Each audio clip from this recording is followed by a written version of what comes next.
Welcome back to another episode of House of Cards. This is episode 43, and we are back today for another Monday Mailbag. All right, we are going to dig in this week. We got some great mail that came through the mailbox. We had a nice selection of soccer, of some baseball, I think lots of basketball. Yeah, we got some basketball and a lot of UFC actually this week, which I'm excited about. So a great, can't wait to get into that with you guys. And before that, we're going to look at the new SMR magazine, which dropped recently, and a couple other goodies. So stay tuned for all that. And if you're here for the first time or you stumbled upon this channel and you haven't yet subscribed, it would be awesome if you can hit the subscribe button, and you'll get lots of new, fresh content on a weekly or bi-weekly basis. And also, if you like the video, you enjoy it, you find something new, something exciting, something cool, you learn something, whatever it may be, go ahead and hit the like button. That would be awesome to help continue to grow the channel and share this video with more people. All right, well, without further ado, let's jump right into it.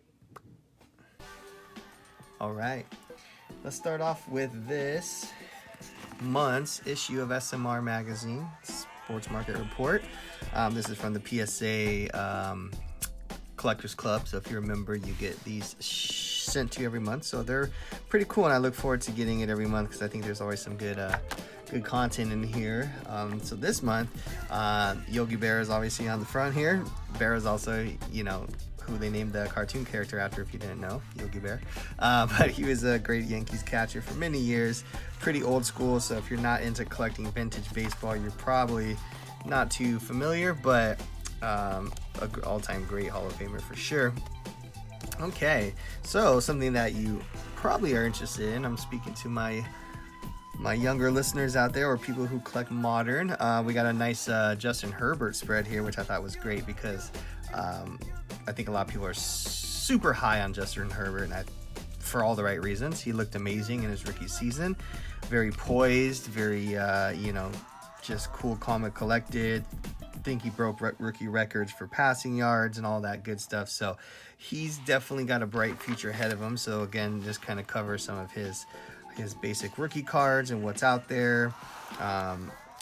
Overall, you know, he doesn't have too much stuff yet, obviously, just being his first year. He's got a few your usual Donruss, Optic, Mosaic, Prism, Absolute, Obsidian, of course his Kaboom cards, which I didn't know he had two different Kaboom cards. That's interesting. I wonder what the KJH1 and KJH2. All right, well, anyways, it talks about all the different cards of his, which I think is great. Some parallels here, but yeah, I think he's definitely a good prospect, someone that might be a little pricey in my opinion right now. I think he's done a lot, but again, just being his first year, you know, people are paying thousands of dollars for his stuff right now, which is, you know, always a little risky.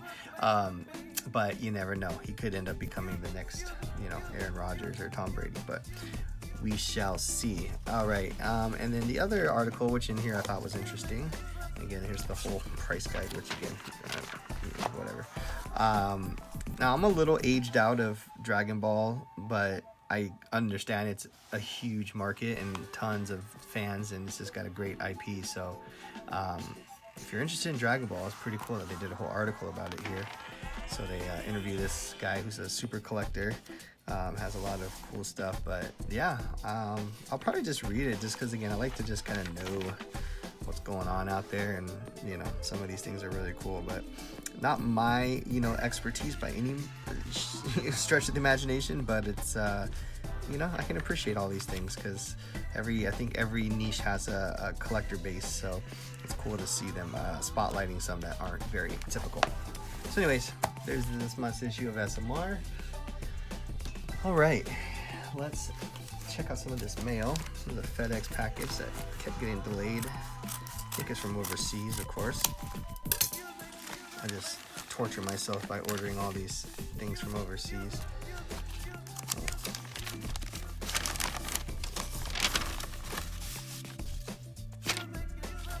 All right. I don't even know if that's an address or what that is. Seems like, gosh, it seems so hard to like mail stuff from out of the country, because it's like, I feel like it's pretty easy on our side. We guys go on, you know, go on PSA and then, not PSA, sorry, got PSA on the brain. Go on eBay, and then you got, you know, your international shipping options, and they make it so easy where you just print out a label and then you send it to their international hub down in, I don't know, it's like San Francisco or somewhere, and then they take care of it for you. So it's like, I mean, geez, man, the amount of paperwork this person had to do, and I don't know, it seems a little crazy. So, but anyways, it got here. It looks like it's in one piece, so that's good. So kudos to that seller. Hey, and it's in some sort of a top loader, so that's another win.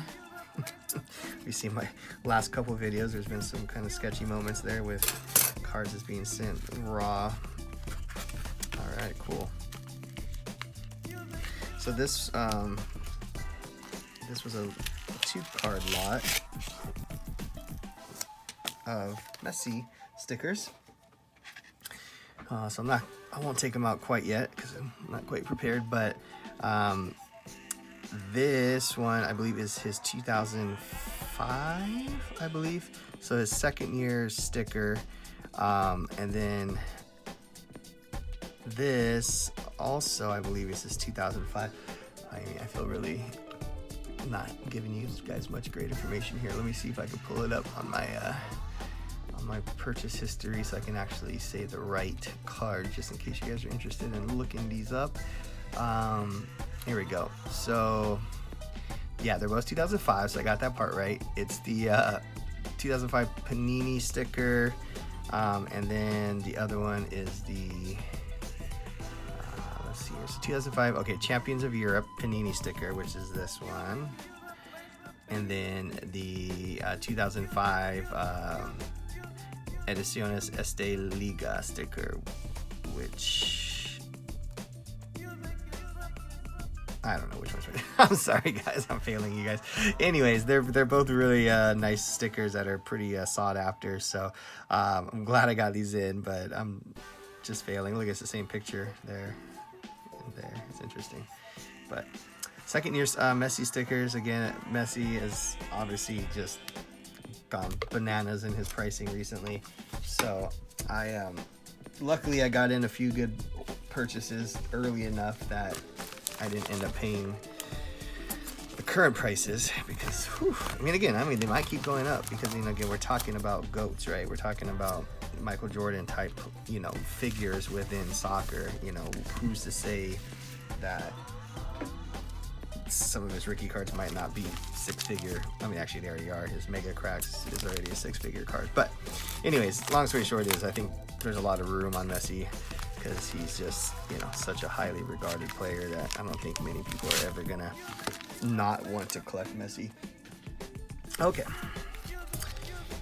Very nice painter's tape. See, look at that. Look how easy that is. I always complain about their tape. I was like, man, just use painter's tape. It makes it so much easier. All right, cool. So I've been picking up some stuff in SGC cases, just because, again, I just think it's the move, man. You pay such a lower premium. At least 25% lower for the same grade in an SGC than you do in a PSA or even a BGS. They're even cheaper than BGS. I know they're not as sought after, but hey, if you have the ability to crack it and resub it and get a PSA 10, then why not? I know PSA just raised their prices, but even if I did a value and sent it in, $25 or whatever the value is now, it's still going to be worth it, because the amount of money I save from it not being PSA is definitely way more than that. So something to think about. But anyways, actually I think this looks really cool in this SGC slab personally. I wish SGC got more love, because I do like their slabs for specific cards. For cards that have white borders or are like really kind of like foil, like gold and stuff, because they pop off the black really well. But this is the 1920 Hoops arriving now in the holo, though. This is the more rare version of it. So yeah, this card looks really, really, really clean. So it's a beautiful card. Again, I kind of back on the Zion bus right now, because he's just playing crazy good right now. And even tonight's game, I was just watching before I started filming this, and He's got over 30 points and is just dominating. So I don't know, man. I think Zion's the real deal. I think people had the initial hype and then it kind of tapered down, and then now I think the hype, you know, is going to start building back up once he's bona fide. You know, he's got to get him into the playoffs and do some damage there. Then I think he's going to really solidify himself. But as far as the regular season goes, yeah, he's killing it. So anyways, this is a dope card. I'm happy to have this. Okay.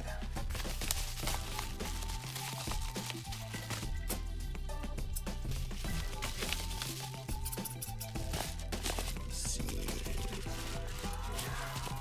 Hard to tell. There's not that obvious spot, but keep it close to the top. Okay.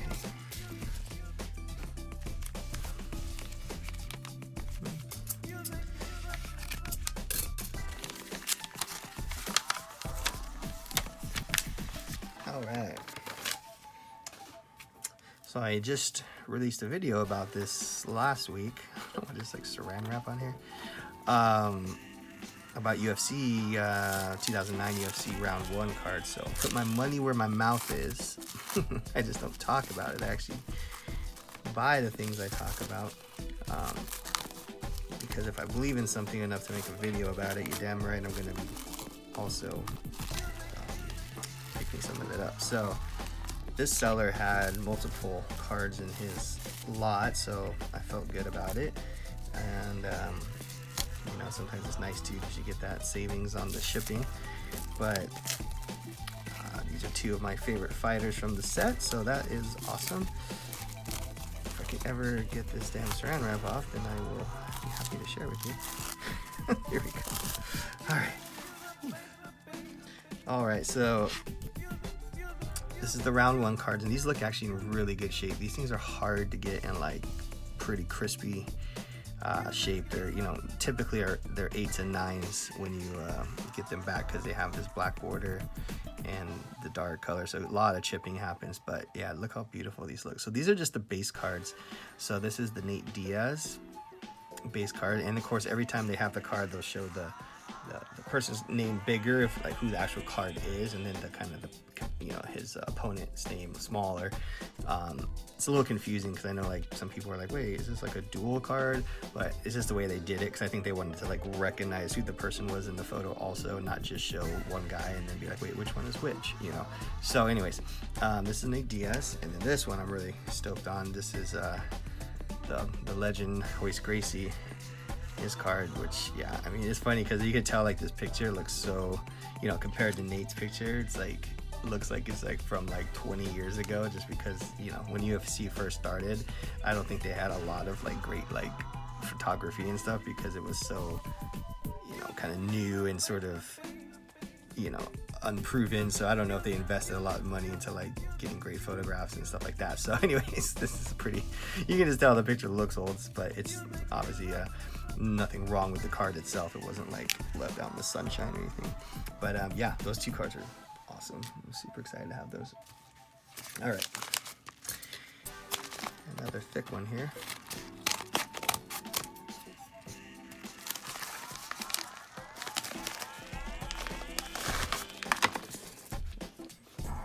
Bubbles within bubbles. But I will reuse this.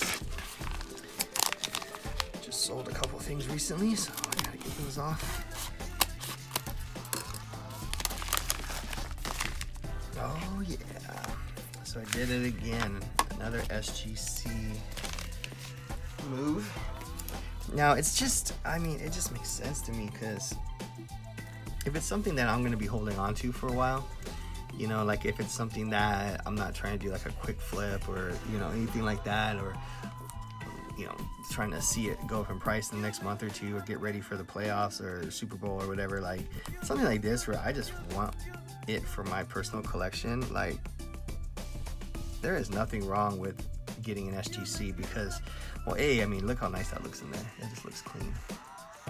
But secondarily, like I can easily feel confident that I could send this card into PSA and get a 10, because I know that SGC grade's pretty tough, and I pretty confident that this would cross over. I probably wouldn't do a straight crossover. I'd probably just crack it and submit it. But yeah, I mean, it's just one of those cards, and this was like half the price of what the PSA 10s are going for. Like, I got this, you know, you saw it on the screen, but in, you know, 220, 30, whatever it was, right? The PSAs were going for over 400, like, all day long. So I'm like, I'll take this. Sure, I feel confident the card is great, you know, in clean condition. Like, I have no problem taking this and, you know, keeping this or crossing it to a, you know, cracking it and crossing it over to a PSA 10 and doubling my money like instantly if I wanted to. But most likely I'm going to keep this in my collection. I'm actually really trying to get a Tiffany, so the top traded Tiffany version of this, but the PSA 10s are like, I can't even tell you, like $4,000 or something in that ballpark.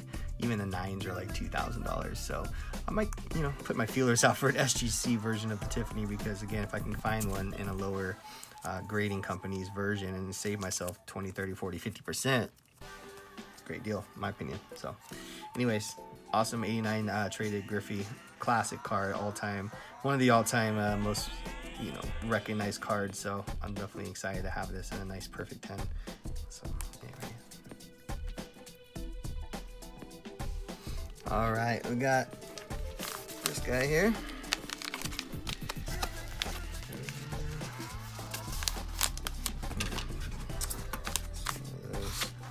Fold in half deals. All right.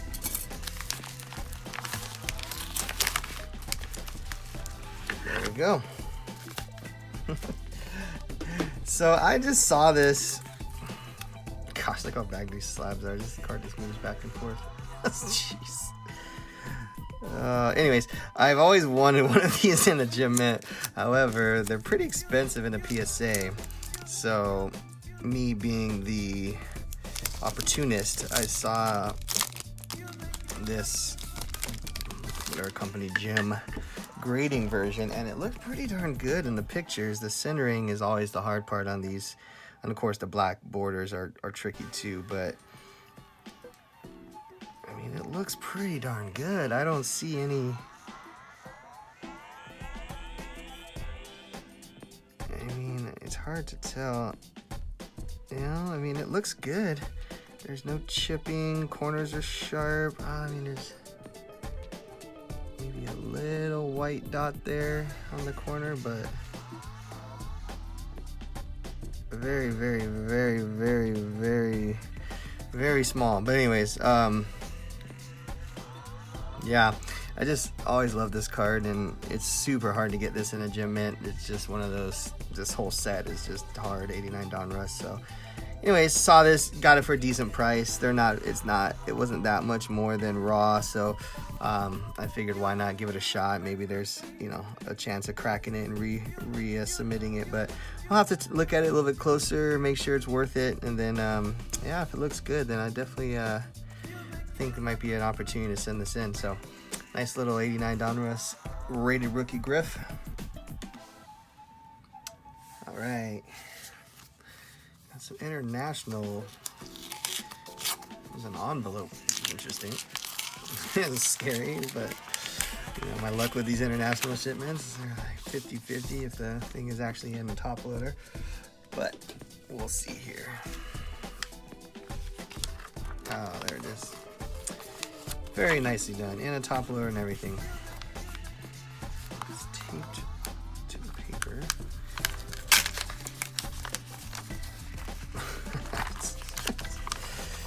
Alright, yeah, there we go. Something like that. Alright, well, this is a pretty nice looking messy sticker. This is the World Cup sticker from 2006, so it was his first World Cup. So his rookie year was 04-05, I believe. So this was, you know, a couple years into his career.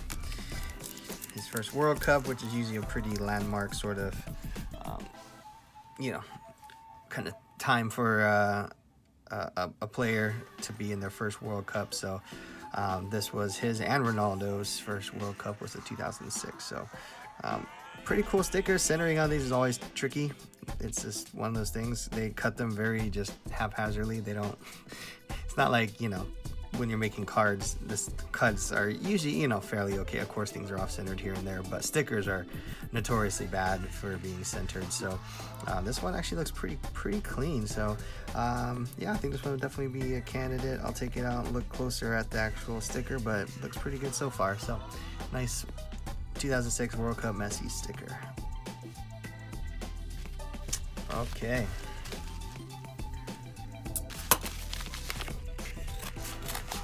Get in this.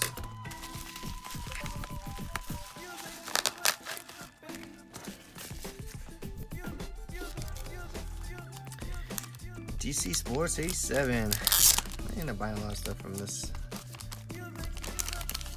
place. All right, got a Randy Couture Topps UFC round 1, so the original set. Just, you know, again, just snatching these up. They're not as plentiful as people think, so I'm hoping that you know, that'll start becoming more and more rare. But yeah, pretty clean copy. It's not perfect. It's definitely not as clean as those first few I got, but this one, you know, it's not bad.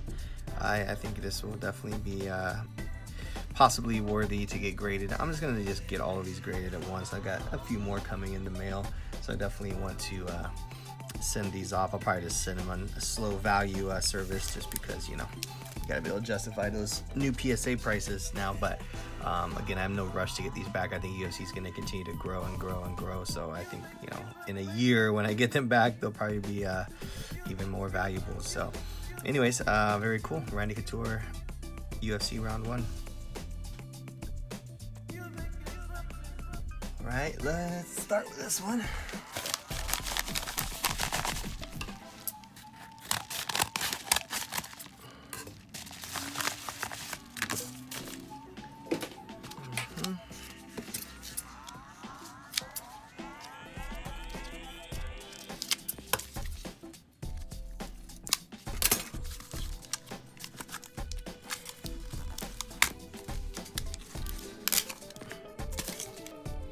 Go. Cool. This is a pretty big time Seattle Mariners prospect. I typically don't do the paper very often as far as the Bowman first cards go. I usually like to stick to the chrome, but these are a really good deal for both of these. So I mean, it's a parallel too, so it's, you know, a little bit more short printed than the base paper cards, but you know, nothing crazy here, but you know, guys, just wanted to scoop some of these up before prices start jumping. He's pretty highly touted. Good old Julio, I call him J-Rod. Him and Jared Kelnick are gonna be a very interesting pair to watch as the season develops, and you know, if they end up getting playing time this year or not. I'm not sure if that's gonna happen, but yeah, I'll keep my eye on them. But some couple nice Julio green parallels. Okay.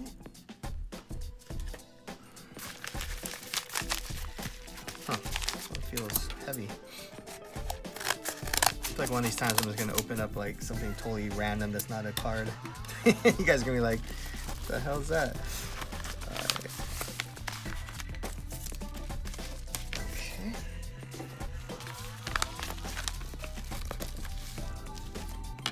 Oh boy, awesome.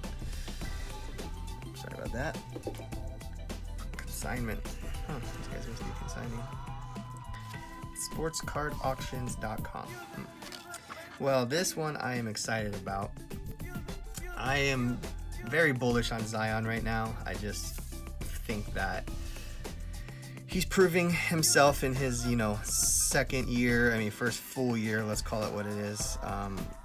In the league, but I actually never owned a Prism Zion, which is funny because obviously it's like one of the most kind of chased cards of the last year, and I never owned one. Like I never owned a base, you know, that now is graded like 20,000 times or whatever it is. But I was like, I should get into some just because why not? And I've been picking up some of the optics. You guys saw my previous videos where I got some nice, color optic stuff, but the Prism is such a classic card, and this card's probably going to go down as a very memorable card in the hobby, along with like the Luca Prism rookie, and then all the other cards that everyone kind of like associates with collecting. But this one's just so iconic. I wanted to get one, but I wanted to get some color because I didn't want to just get the base, because I'm just not really a huge fan of the base. So I saw this pop up, and at first I was like, SGC 9, but I love the first thing is SGC prices are just so much lower than PSA, so you can automatically get in at a lower price, usually like 20 to 30% cheaper, maybe even more sometimes depending. But then I looked at the card in the picture, and the main thing that I'm really looking for is centering, just because for eye appeal, that's the main thing that people are looking at. And honestly, the centering on this card looks pretty legit, so I don't really see, again, there might be like a small like dimple on the card or something that I'm not seeing in this slab, but I might send this in to get regraded at some point. I'm not sure yet. I mean, again, I got to really kind of look at it to make sure before I crack it, and it ends up having like some major issue, and then I'm like, oh man, why did I do that? But these cards obviously have notorious print lines on the back.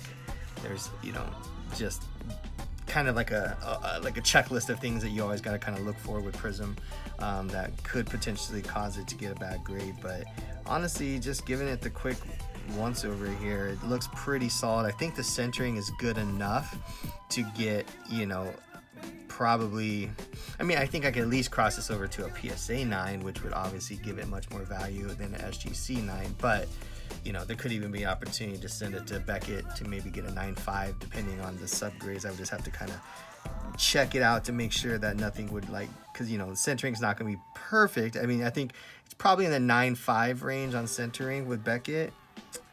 I think it's definitely within the 60-40 for PSA, so it just kind of depends what the rest of the grades will get, like the edges and the surface and the corners, which corners look pretty sharp. I don't see any whitening or rounding, so as long as the corners are good and the centering is good, those are your two heaviest weighted grades at Beckett, and that's just kind of to say that you can't, I'll try and make this quick explanation, but you can't jump up a full point unless the problem isn't centering or corners. So to give you an example, let's just say I have a card and my centering is a 9, and the rest of the card is a 10.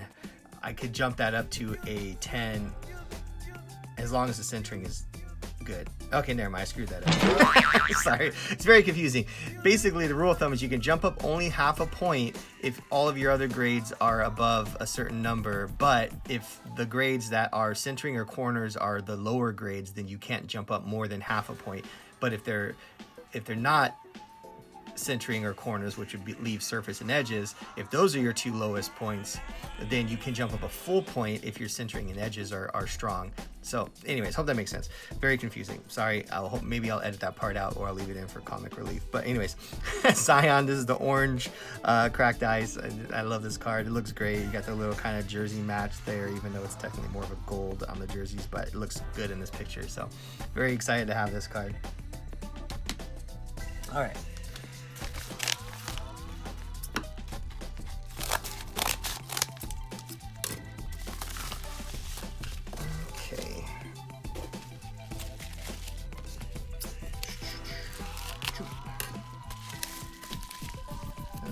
Some fillers. I don't even know what this card is, to be honest with you. It's numbered, it looks like, you can see. Alright, got some. Oh, cool. Wow, this got here fast. Very cool. Yeah, this card is real cool. So this is the Griffey Power Alley. I'm gonna have to, it's Donruss. I think it's 97. I don't know. Sorry, it's either 96 or 97. But anyways, really cool card. I love this insert. Look at the serial number there. I mean, it's printed out of 5,000, so it's not like a short print by any means, but definitely not easy to find in good condition. This one popped up and I grabbed it right away. Just look how beautiful that card is. I mean, I think it's gonna pop in a case. So yeah, I'm definitely gonna send this in to get some grading done, but this is the Donruss Power Alley Ken Griffey Jr. insert, and I believe it's 96 because they're talking about 95 stats. So there you go. Sorry, I should have been better prepared. But anyways, very cool insert here. I'm gonna get sent off for grading, probably get it back in 2024. Whew, that was a lot of mail to go through, quite the week. Got a lot, and I'm excited to continue to get more every week for you and share everything that I'm grabbing. But again, if you haven't yet, go ahead and hit the subscribe button. That'd be awesome. And if you enjoyed this video now that you got through it, and if you made it this far, if you hit the like button, that'd be sweet too. All right, guys. Well, thank you so much for your time, and I can't wait to do it again next week. And until then, peace.